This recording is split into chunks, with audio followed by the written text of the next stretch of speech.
Hey everyone, Mark here. Today's we're gonna be ranking the 7th studio album by death metal bands. I haven't did this in a while, and so I got 16 albums here by death metal bands. So number 16, I'm trying to get this as quickly as possible. So number 16, I have Morbid Angel, Heretic. This was released on September 23rd, 2003 on Earache Records. For some reason, I'm not into this album, so that's why it's number 16. Number 15, I have Entombed, Morning Star. This was released on September 3rd, 2001 on Music for Nations Records there. It's a good return to form for Entombed, but I don't know. Those early albums are just masterpieces in my book. And then number 14, we have Pestilence, Obsidio. I think that's how you say it. This was released on October 21st, 2013 on Candlelight Records. And, you know, for later in their albums, this is a pretty good album. I didn't mind it so much. Again, it's just one of those albums that I'll probably have to listen to it more to really get into it. Number 13, I have Napalm Death, Inside a Torn Apart. I remember having this album. This was released on June 3rd. 1997. I was really into Napalm Death at that time. I really liked the death groove that they had going on there on Earache Records. This was produced by Colin Richardson, one of my favorite producers. And yeah, this is that death and groove style that Napalm had at that period, like the late 90s. They really had that death and groove sound to their albums. A lot of people probably didn't like it. They liked more of the chaotic grindcore that they had there, but I like this album. Number 12, I have DSI, Scars of the Crucifix. This was released on February 23rd, 2004 on Earache Records. This is the last album to have the Hoffman Brothers, and yeah, the title track is a banger of a track on here, so that's a pretty cool track. Again, it's just an album that I probably have to listen to it more to really get into it, but I really like it. Number 11, I have Cryptopsy, their self-titled album. This was released on September 14th, 2012. Yeah, they went back to that technical, brutal death metal sound. This is their second album with Matt Magacci on vocals. They stopped that deathcore or whatever that they kind of tried there for a second. The album before this, but this is more Cryptopsy style. This is technical and it's brutal, and I still have to get this album. Number 10, I have Dismembered, The God That Never Was. This is Swedish death metal, released on February 20th, 2006. This is a good death metal album by these guys, like H&2 legends. I think this is a really good album by them. Number 9, I have Obituary. This is Executioner's Return, released on August 27th, 2007 on Candlelight Records. Not my favorite by the band, but it's still a good album. Obituary doesn't have a bad album whatsoever. So number 8, I have Suffocation, Pinnacle of Bedlam. This is released on February 18th, 2013 on Nuclear Blast. This album landed on the Billboard 200 at 152, which is like pretty cool for death metal, technical death metal or brutal death metal band. So that's really good album.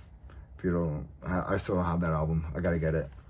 Number 7, I have 6 Feet Under here. Commandment. I think this is a really good album. Released on April 17th, 2007 on Metal Blade Records, produced by Chris Barnes and Eric Rutan. I think this album is really good. Like I was saying before, it brings back that early, the haunted, that early sound that they had before. To kind of bring back that death groove that they kind of know for that, almost like a book thrower, obituary type stuff. Chris Barnes kind of stays with his lower registers, lower growls on here. There's a couple E parts, but nothing out of the ordinary. Really good 6 Feet Under. I think Commandment is a really good album by them.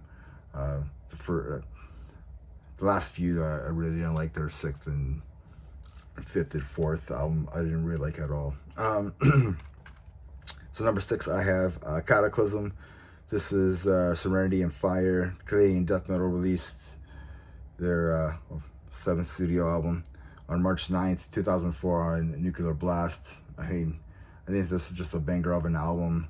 There's Ambassador of Pain, As I Slither, and of course the title track just rips on here. So number 5, I have Carcass, Torn Arteries. This is their last studio album released on September 17th, 2001 on Nuclear Blast. Hopefully it doesn't take another 8 years till they release another album. So really good album. That's my number 5, Carcass, Torn Arteries. Number 4, I have Asphyx, Death, The Brutal Way. This was released on in June 2009 on Century Media Records. This is doom death metal from the Netherlands. I have to get in this band a lot more. I've been listening to a lot of their stuff, and yeah, man, just Martin Van Druden is just a killer of a vocalist. So I got to get into these guys a lot more. So number 4, I have Asphyx, Death, The Brutal Way. Number 3, I have Bolt Thrower, Honor, Valor, Pride. This was released on November 19th, 2001 on Nuclear Blast Records. Yeah, David Ingram is the vocalist on here. Does a killer job. Just another great Bolt Thrower album. I'm almost done getting all their albums on CD here, so I think I need like two or three more. I know their debut album is gonna be a hard one to get, but yeah, man. So number 3, I have Bolt Thrower, Honor, Valor, Pride. Number 2, I have Cannibal Corpse, Bloodthirst. And this was released on October 19th, 1999 on Nuclear Blast on Metal Blade Records, produced by Colin Richardson. I mean, Powdered into Flesh, Dead Human Collection, The Spine Splitter, and more. Just a brutal, sick album. This could be like Cannibal Corpse's best album with Corpse Grinder on vocals on here. Just a sick, awesome album.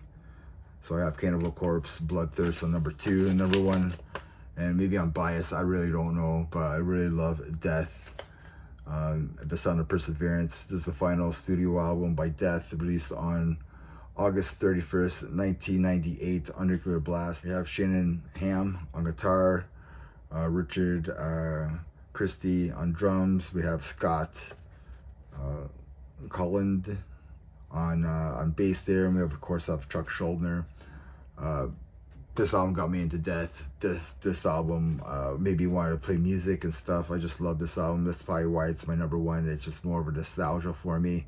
But either way, every song on here is great. To me, Death can't do no wrong. So that's my number 1 album is Death, The Sound of Perseverance. So I will be doing 8th studio album.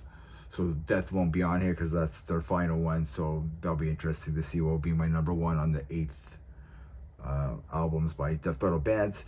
And remember, everybody, metal never dies. Cheers. Let me know in the comments what you guys think. Cheers, guys.